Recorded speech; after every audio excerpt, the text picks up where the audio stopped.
శ్రీమాత్రే నమ. జయ గురు దత్తాత్రేయ నమ. ఈ వీడియోలో మనం మే 1వ తారీఖున మేషరాశి నుంచి వృషభ రాశిలోకి మారినటువంటి గురుగ్రహ ప్రభావం మిథున రాశి వారి మీద ఏ విధంగా ఉండబోతుంది అన్న విషయాన్ని మనం ఈ వీడియోలో పరిశీలిద్దాం. మిథున రాశి వారికి గురువు ప్రస్తుతం 12వ స్థానంలోకి ప్రవేశించడం జరిగింది. ఒక విధంగా అది 12వ స్థానం అన్నది ఏ గ్రహం వచ్చినా కూడా అంత శుభ ఫలితాలు ఇవ్వదని చెప్తూ ఉంటారు. కానీ గురుగ్రహ విషయంలో 12వ స్థానంలోకి వచ్చినప్పుడు ఆ గురుగ్రహ కారకత్వాలైనటువంటివి జాతకుడికి అనుభవంలోకి రావడం జరుగుతూ ఉంటుంది. ముఖ్యంగా గోచారంలో వచ్చినటువంటి గ్రహాలు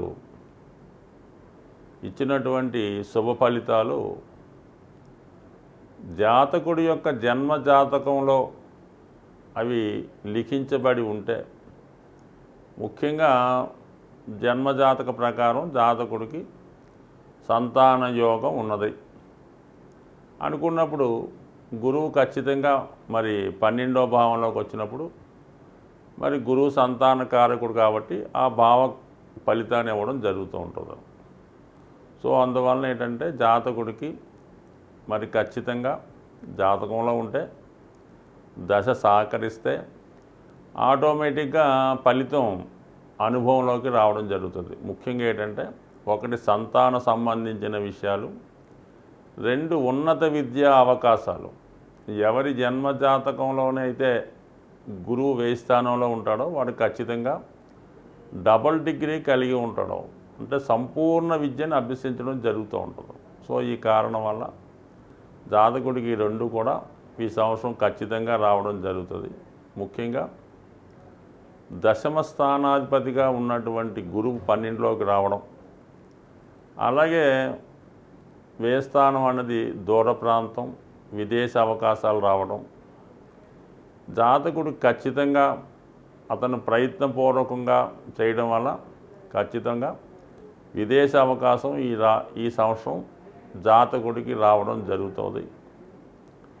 అలాగే మంచి కార్యక్రమాల కొరకు, ముఖ్యంగా దైవ సంబంధించిన కార్యక్రమాలు, పుణ్యక్షేత్రాలు దర్శించడం, లేదంటే పుణ్యక్షేత్రాలు దర్శించే అంటే తల్లిదండ్రులను పుణ్యక్షేత్రాలకు పంపించవచ్చు, గృహంలో ఏదైనా శుభకార్యాలు సత్యనారాయణ వ్రతాలు లాంటివి చేయవచ్చు, లేదంటే గ్రామంలోనో పట్టణంలోనో వాళ్ళు నివసిస్తున్నటువంటి ప్రాంతంలో ఉన్నటువంటి దేవాలయంలో ఏదో ఒక డొనేషన్ లాంటిది చేయడం కానీ, లేదా ఈ వినాయక చవితి, శ్రీరామనవమి లాంటి వేడుకలు జాతకుడు స్వయంగా తన యొక్క ధనంతో ఖర్చు పెట్టడం కానీ, లేదంటే ఎవరైతే విద్యార్థులు ధనం లేక చదువు కొరకు ఇబ్బంది పడుతున్నారో వారి విద్య కొరకు దానం చేయడం కానీ, గుప్తదానం చేయడం కానీ జరిగే అవకాశం ఉంది. అంటే జాతకుడికి సేవాగుణం పెరుగుతుంది, ధర్మగుణం పెరుగుతుంది, దానగుణం పెరుగుతుంది.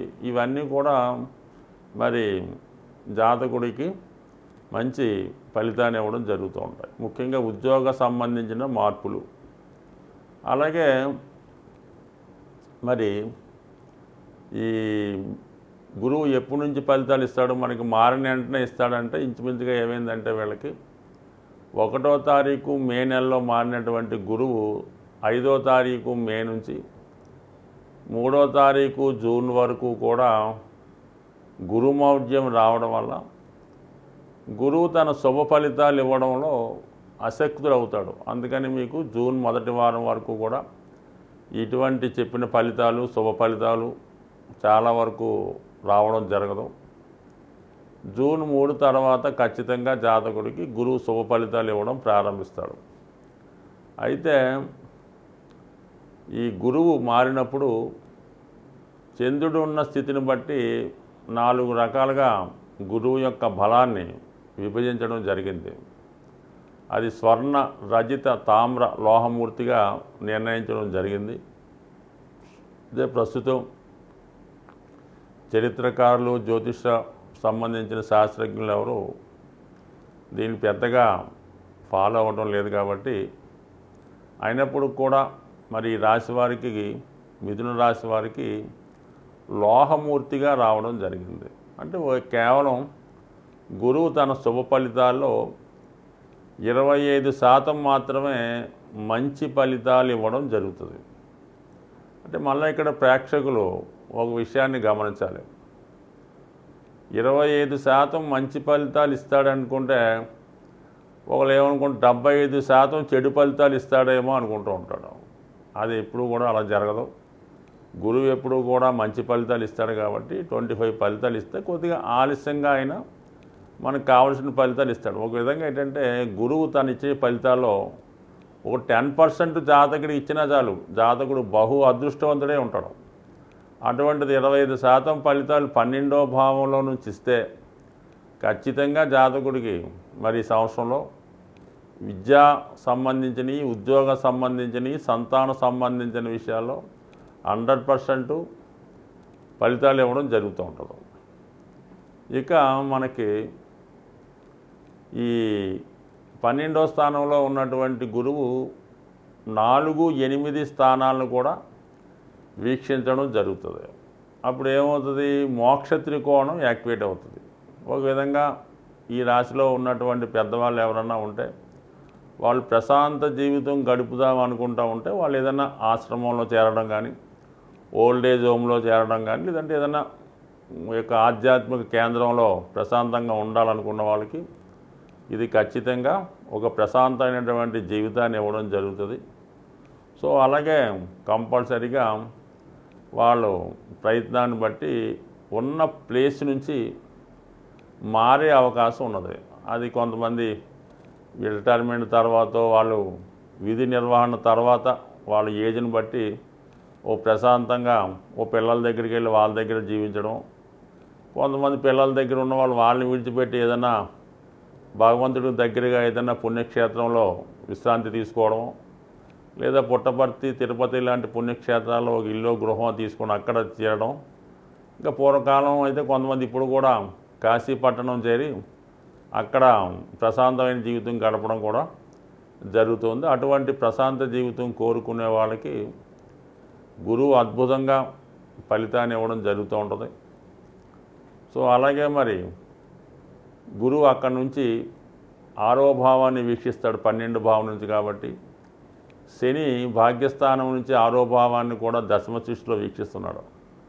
జ్యోతిష్య శాస్త్రంలో గురువు శని కలిసి ఏ భావాన్ని వీక్షిస్తారో ఆ భావ ఫలితాలు జాతకుడికి ఖచ్చితంగా అనుభవంలోకి రావడం జరుగుతూ ఉంటుంది. అంటే గురువు ఇచ్చిన ఫలితాలకి శని ఆశీర్వదించాలి. శని ఇద్దాం అనుకున్న ఫలితాలకి గురువు తన యొక్క సహకారం కానీ ఆశీర్వాదం కానీ కావాల్సి ఉంటుంది. అయితే 6వ భావం అన్నది మరి జాతకుడికి అనుకూలంగా రావడం వల్ల మరి ఈ సంవత్సరంలో జాతకుడికి శత్రు రోగ రుణాల నుంచి విముక్తి కలుగుతుంది. రుణ విముక్తుడు అవుతాడు ఖచ్చితంగా. ఉద్యోగంలో అభివృద్ధి వస్తుంది. శత్రువులు మిత్రులుగా మారుతారు. ముఖ్యంగా ఆరోగ్యపు అలవాట్లు, ఆహారపు అలవాట్లు, చక్కని ఆరోగ్యంతో ప్రశాంతంగా హ్యాపీగా ఉండే అవకాశం ఉంది. స్వస్తి.